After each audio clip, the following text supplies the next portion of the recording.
tarixda 3 ta ulug' do'stlar o'tgan ekan. Agar joiz bo'lsa bir og'iz aytib beraman. Muhsin ibn Abdulloh degan yetishgan shayx o'tganlar, katta alloma, Iroqda yashaganlar. U kishining 3 ta do'stlari bo'lgan ekan. Shu 3 ta do'stlari bilan doim do'stlik aloqasida turar ekanlar. Do'stlari ham ko'p bo'lgan, lekin asosan 3 ta odam bilan qiyomatda savob olamiz, bir-birimizni qiyomatda Allohga guvoh bo'lib, so'roqlardan o'tishga yordam beramiz deb ahd qilgan ekanlar. Birga yoshligida o'qishgan ekan, birga o'sgan ekan. Shundan keyin bir kun Muhsin ibn Abdulloh juda boy bo'lib, o'ziga to'q bo'lib, sharoitlari yaxshi bo'lgan kun keldi. Shu kuni xayoliga bir gap keldi. Shu meni 3 ta do'stim, bolalikdan do'stim, bir-birimizga juda ham yaqinmiz. Shu cho'la do'stim ham yaxshi bo'lib ketdi. Bir dunyo bilan sinab ko'ray deb dilida sinagisi ketdi. Haqiqatan dunyo do'stimmi, oxirat do'stimmi deb sinadi. Choparlarga aytdiki, falon yerga borsalaringiz, Basraga meni o'rtog'im bor. Shunga borib Muhsin ibn Abdullohni boshiga ish tushdi. Fabrikalari yonib ketdi, odamlarga beradigan narsalari qolmadi, o'zi bir qirda o'tiribdi. Odamlar undan qarzlarni so'rayapti, holi bir tang ahvolda deb tushuntiringlar debdi. U nima deb javob qilar ekan debdi. Choparlar borsa, u do'sti yo'q ekan. Lekin shu do'stining uyida xizmatkorlar yugurib chiqib, kim bo'lasiz debdi. Biz debdi, Muhsin ibn Abdullohni oldidan kelgan choparlarimiz. Uni ahvoli tang bo'lib qoldi. Mayli endi hojiz yo'q ekan, qayta qolamiz desa, yo'q, to'xtang. Siz bizga ayting, nima bo'ldi ularga? Desa shunaqa yondi zavodlari, fabrikalari desa, to'xtang. Hojamiz har safar bir safarga ketsa, 40 tuya mol boylab ketadi. Mabodo Muhsin ibn Abdulloh degan do'stim bor Iroqda, boshiga ish tushib qolsa, men yo'g'imda qurib qaytmasin. Shuni berib yuboringlar. Agar shunday ishida sizlar men yo'g'imda, meni o'rnimda ko'mak bersalaringiz, shu ko'maklaringiz evaziga men sizlarni qullikdan ozod qilaman deydi.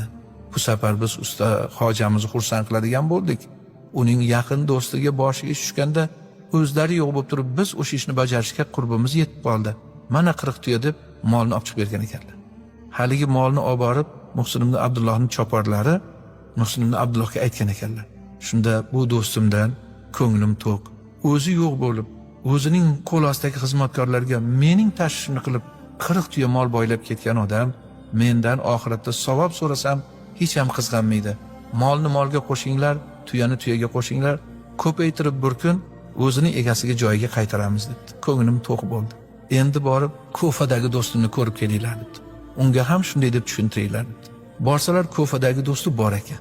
Borib ahvolni tushuntirsalar, darhol u kishi ham 40 tuya mol olib chiqib berdilarda, bir xum tulla ko'tarib chiqdi.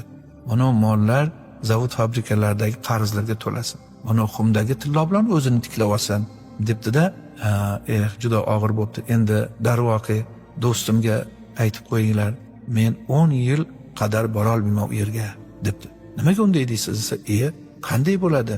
Bir odamning do'stini boshi ish tushsa, bugun unga yordam berib, orqasidan o'zi borsa, so'rab ketdi deb ichi siqilmaydimi? 10 yilda bir odamga yetgan zaxm unutiladi. Men shu unutilganda boraman-da degan ekanlar.